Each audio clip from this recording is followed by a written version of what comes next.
This channel does not promote any violent, harmful, or illegal activities. All content provided by this channel is meant for an educational purpose only. আরে কম দে কিন্তু খাঁটি দে। MDH Kashmiri লাল লঙ্কার গুঁড়ো। MDH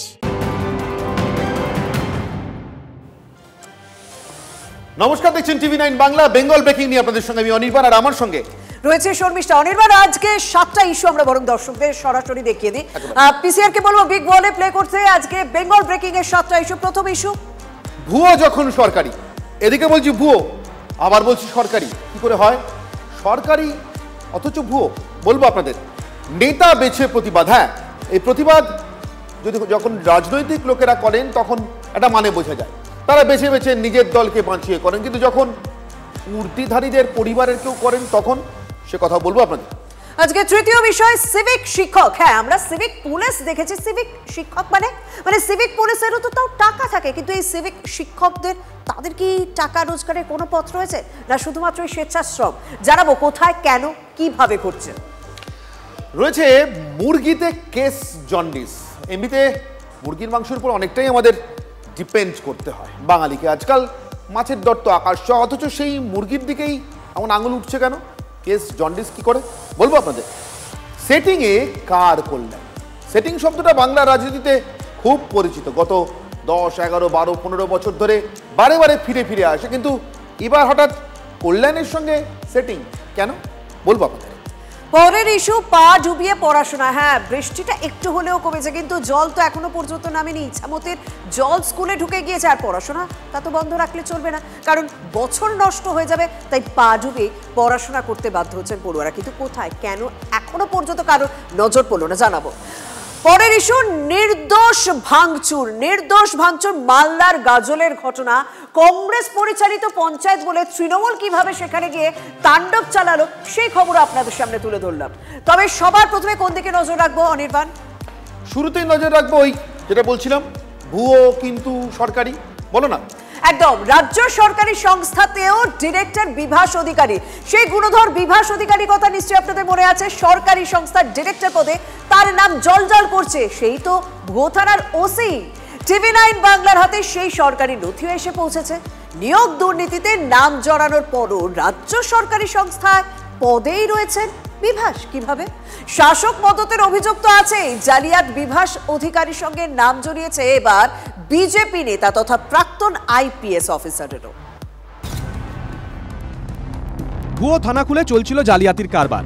এবার উত্তরপ্রদেশ পুলিশের জালে বীরভূমের বিভাস অধিকারী ও বিভাসের ছেলে সহ 6 জন। বিভাস গ্রেপ্তারের পরেই উঠে আসছে একের পর এক বিস্ফোরক তথ্য। নয়ডা পুলিশ জানতে পেরেছে ভুয়ো থানার ওসি বিভাস এখনো পশ্চিমবঙ্গের এক সরকারি সংস্থার ডিরেক্টর পদে বহাল। এই West Bengal state warehousing corporation বর্তমানে খাদ্য দফতরের অধীনস্থ। এই সংস্থা, রাজ্য সরকারি এই সংস্থার যে বোর্ড অফ ডিরেক্টরস রয়েছে, সেই বোর্ড অফ ডিরেক্টরসের মধ্যে নন অফিসিয়াল ডিরেক্টর হিসাবে এখনও নাম রয়েছে এই বিভাস অধিকারীর। সরকারি এই সংস্থার ওয়েবসাইটেও বোর্ড অফ ডিরেক্টরসের তালিকায় জলজল করছে বিভাসের নাম। এই পদের অপব্যবহার করেই গাড়িতে নীলবাতি ব্যবহার করেন বিভাস। গাড়ির ড্যাশবোর্ডে লেখা থাকে তার পদ। নয়ডার ভুয়ো থানা ছাড়াও রাজ্যে চালু থাকা বিভাসের এনজিও নিয়েও একের পর এক তথ্য এসেছে নয়ডা পুলিশের কাছে। দেখা গেছে বিভাসের স্বেচ্ছাসেবী সংস্থার পরামর্শদাতা হিসেবে নাম রয়েছে বিজেপি নেতা তথা প্রাক্তন IPS অফিসার দেবাশিস ধরে। যদিও সব রকম সরকারি নিয়ম মেনেই বিভাসের ওই এনজিও চলতো বলে সাফাই দিয়েছেন দেবাশিস বাবু। ডিউ ডকুমেন্টেশন করেই কিন্তু মানে ওরা ওই রেজিস্ট্রেশনটা করেছিল। এনজিও যা যা থাকা উচিত ইচ অ্যান্ড এভরি পেপার মানে ছিল বলেই আমাদের মত দিয়েছিলাম। এবং আমি জাস্টিস সাহেবের কাছে এবং ওই আমাদের যিনি আমাদের লয়ার ছিলেন তার কাছে পুরো লিগ্যাল ওপিনিয়ন মানে ওটা নিয়ে করা হয়েছিল। ভুয়ো থানাকাণ্ডে বিভাসকে জেরা করে নয়ডা পুলিশ জানতে পেরেছে পশ্চিমবঙ্গে থানা খোলার পরিকল্পনা ছিল বিভাসের, কিন্তু যে ট্রাস্টের নামে ভুয়ো থানা খোলা হয়েছে সেই ট্রাস্টের অনুমতি রাজ্য থেকে মেলেনি। এরপর নয়ডায় সেই থানা খুলে সপুত্র বাংলা ছেড়ে উত্তরপ্রদেশ পাড়ি দেন বিভাস অধিকারী। প্রশ্ন এখানে, প্রাক্তন তৃণমূল নেতা কি করে এখনো রাজ্য সরকারি সংস্থার ডিরেক্টর পদে থাকে? বোর্ড অফ ডিরেক্টরসের নাম পেতে গেলে মনোনয়ন পেতে হয়। খাদ্য দপ্তরের অধীনস্থ এই যে সংস্থা, তাহলে কি তার এই মনোনয়ন খাদ্যমন্ত্রীর মাধ্যমে হয়েছিল? তা নিয়ে প্রশ্ন থেকেই যাচ্ছে। ক্যামেরা দীপঙ্কর জানার সঙ্গে সুজয় পাল, TV9 বাংলা, কলকাতা। ইংরেজিতে একটা কথা আছে, হোয়াইট কলার ক্রাইম। বাংলায় যা দিনকাল তাতে সাদা ধুতির অপরাধী নেহাত কম নয়। এই যে বিভাস অধিকারী, সাদা ধুতি সাদা ফতুয়ার আড়ালে কালো কারবারের জন্য মহাভারত। 1 লাখ বিঘের জমি কিভাবে 30,000-এ নিতে হয়, কোন ছকে একেবারে বিনা পয়সায় জমি কাটতে হয়, সেই বগধার্মিক নিজেই যেন একটা প্রতিষ্ঠান। তাই বীরভূম থেকে এক্সক্লুসিভ রিপোর্ট আপনাদের জন্য। কত জমি নিয়ে নিস? ওই বিঘেতে পয়সা পাতে দেয় নাই, না 1 টাকাও দেয় নাই। একটা সাদা কাগজে সই করা করেছিল। পদবি তার অধিকারী, সবকিছুতেই তার যেন বাড়তি অধিকার বোধ। সে উত্তরপ্রদেশে ভুয়ো থানা বসানো কিংবা বাংলায় বিঘের পর বিঘে জমি হাতানো। প্রাক্তন তৃণমূল নেতা বিভাসের এই অধিকার বোধের ঠেলায় আদিবাসীর জমিতে গজিয়ে উঠেছে আশ্রম। গৃহস্থের জমি দখল করে তৈরি হচ্ছে হাসপাতাল। অভিযোগ তো তেমনই। ঝাড়খণ্ড লাগোয়া রাজনগরের হরিপুরে সেই অচেনা খাজানার খোঁজ।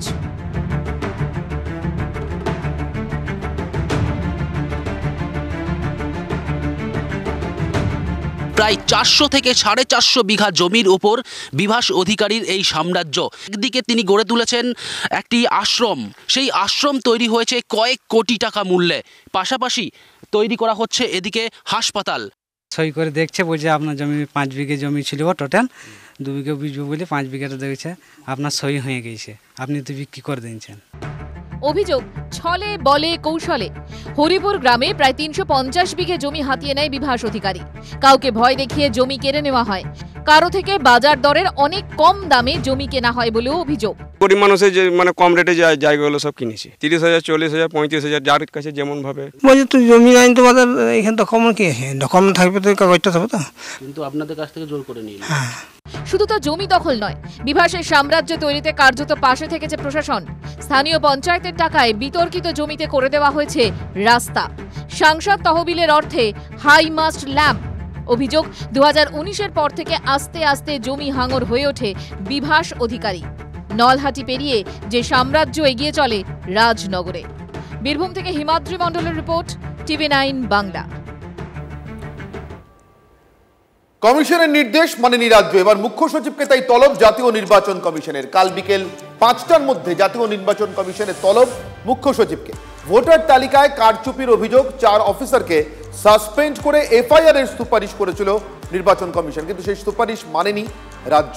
কাল সকালেই দিল্লি যাচ্ছেন মুখ্য সচিব মনোজ পন্থ।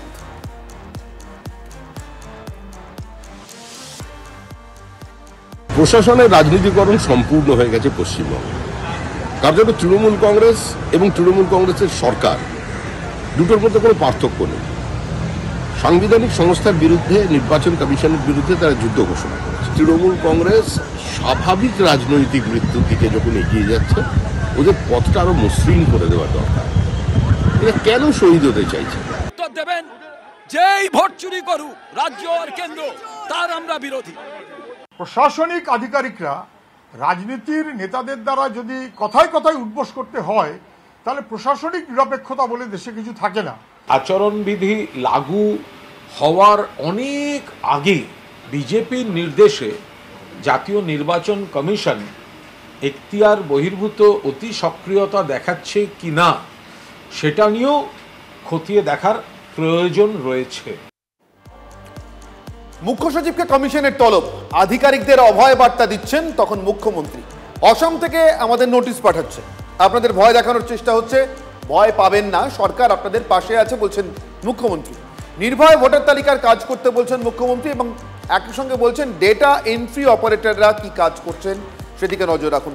ময়না এবং বারুইপুর পূর্ব দুটি ক্ষেত্রেই কিন্তু ডেটা এন্ট্রি অপারেটরদের দিকে আঙুল উঠেছিল।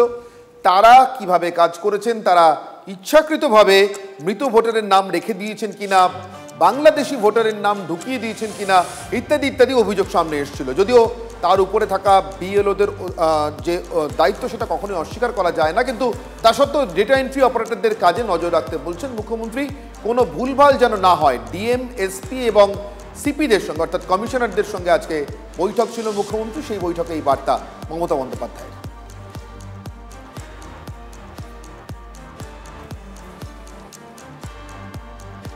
রাজ্যের রাজনৈতিক দলগুলো যাই বলুক, শাসক দল বলছে করতে দেব না, বিরোধী দলরা বলছে, বিশেষ করে বিজেপি বলছে হবেই হবে এসআইআর, কিন্তু সাধারণ মানুষ তাদের কি তাড়া করে বেড়াচ্ছে এসআইআর এর জুজু।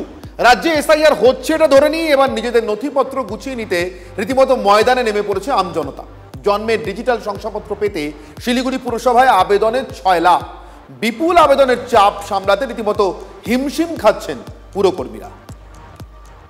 শুনছি অফিস থেকে কি ডিজিটাল করতে হবে এখন, নতুন নতুন সরকার আছে, পরে কি হবে, বাচ্চার যে এটা আছে এটা সুরক্ষিত রাখার জন্য। পরে এখন মা বাবা যদি আপডেট না থাকে তো পরে বাচ্চার সমস্যা হয়ে যাবে।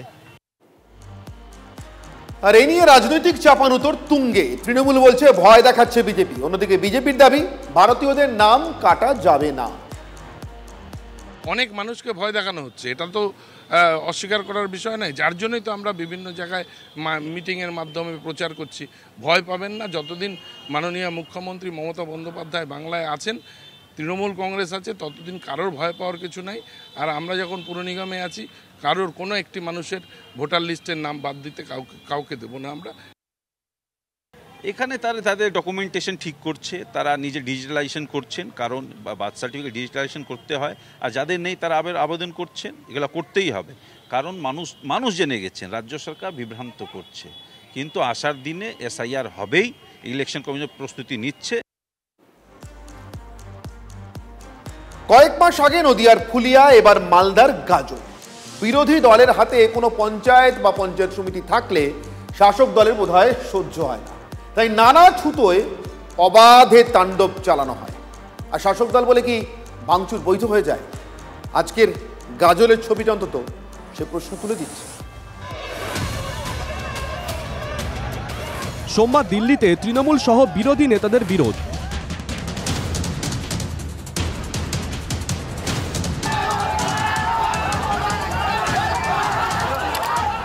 দেখে কি এরাও অনুপ্রাণিত?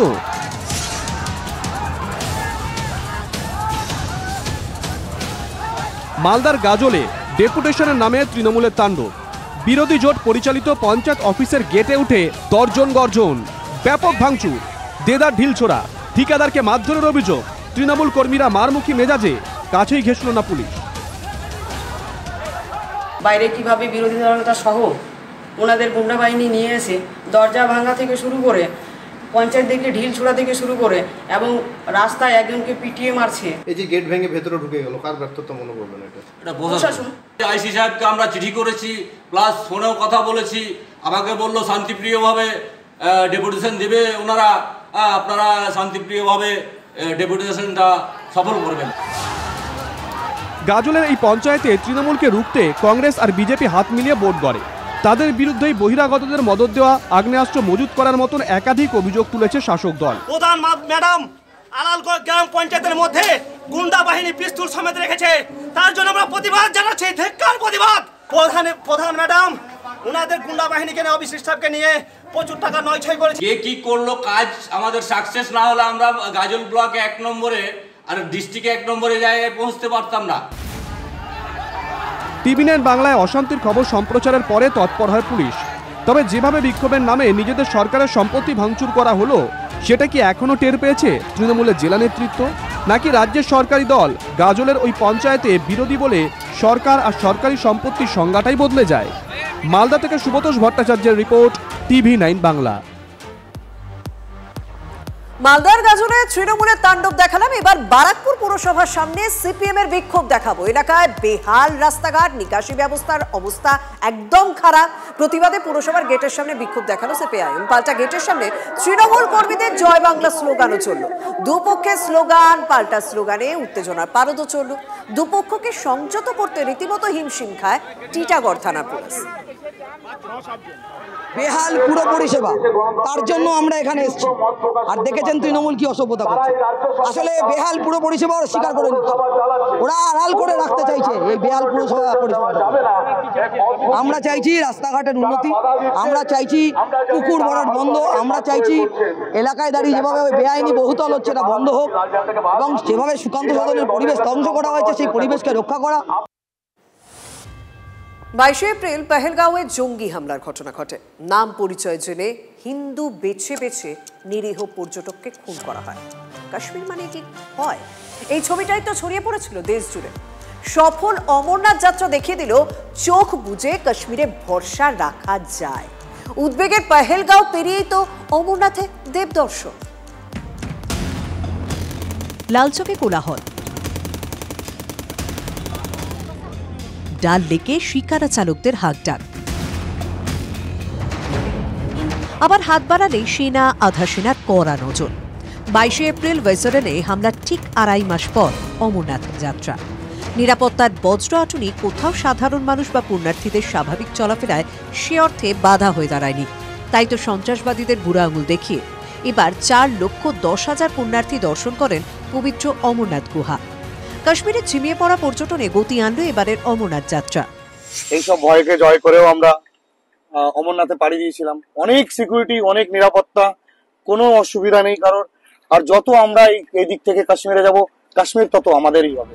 বেশ কিছু বাণিজ্যিক সংস্থার সমীক্ষা রিপোর্ট বলছে মে মাসের পর থেকে জম্মু কাশ্মীরগামী বিমান ভাড়া বেড়েছে 4%, 9% বেড়েছে হোটেল ভাড়া। এসবেই ঘুরে দাঁড়ানোর ইঙ্গিত দেখছেন বিশেষজ্ঞরা। আর বাঙালি, তাদের তো পায়ের তলায় সরষে। অমরনাথের পথে ভান্ডারায় বিনা পয়সায় খাওয়া দাওয়া রয়েছে, তবে হোটেল শিকারা কোথাও জলের দর নয়। অনেক সাহস, মানে আমাদের সুরক্ষা সরকার যদি আমরা না আসবো তো মানুষ জানবে কি হবে কি মানুষ এখনো যাচ্ছে। ভেসারেন ভ্যালি বন্ধ থাকলেও খুলেছে বেতাব ভ্যালি।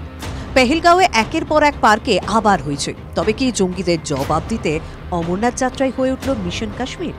জম্মু কাশ্মীর থেকে তন্ময় মুখোপাধ্যায়ের রিপোর্ট, TV9 বাংলা। নবান্ন অভিযানে পুলিশের উপর হামলার অভিযোগ। বিরোধী দলের বিরুদ্ধে সরব পুলিশ কর্মীদের পরিবারের সদস্যরা। বিরোধী দলনেতাকে আক্রমণ, অথচ পুলিশকে অনুব্রতর কুকথার প্রসঙ্গ উঠতেই হইচই। অনুব্রত মণ্ডলের কুকথা নিয়ে প্রশ্ন শুনেই সাংবাদিকদের উপর রেগে আগুন পুলিশ কর্মীদের পরিবারের সদস্যরা। প্রশ্ন এড়িয়ে যাওয়ার চেষ্টা।